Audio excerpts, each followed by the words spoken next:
Ne cherchez jamais à changer l'ordre des choses si vous n'êtes pas fort. Parce que Sankara a essayé, on l'a écrasé. Lumumba a essayé, on l'a écrasé. En 1963, Sylvanus Olympio a essayé, on l'a tué. Vous ne pouvez pas. Parce que vous n'êtes pas organisé. Ce n'est pas parce que cela ne peut pas se faire, mais il faut d'abord être organisé. Et l'organisation ne passe pas par le bavardage. Les Africains parlent beaucoup. Ils parlent trop. Trop. Et c'est pas bon. Je vous donne une anecdote. Quand je vivais encore à Paris, il y avait une enseigne quelque part où les gens travaillaient. Le monsieur a essayé avec les Arabes. Il a trouvé que les Arabes étaient trop sales. Il les a chassés.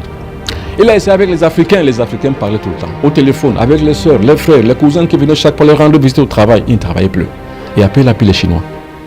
Vous savez, la productivité a augmenté intensivement et il a reçu un peu plus de bénéfices qu'il n'avait avant, quand il utilisait les deux premières races. Mais vous devez comprendre que quand vous parlez trop, vous perdez votre énergie.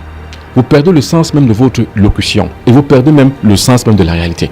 C'est pour ça que je dis qu'il faut moins parler et agir. Les mystiques ne parlent pas. Les guerriers templiers ne parlent pas, ils agissent. Parce que les Ivoiriens disent trop parler c'est maladie.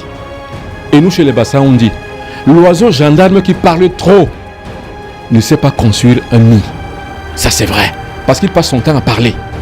Les Africains passent le temps à bavarder. Depuis 60 ans, rien n'a changé.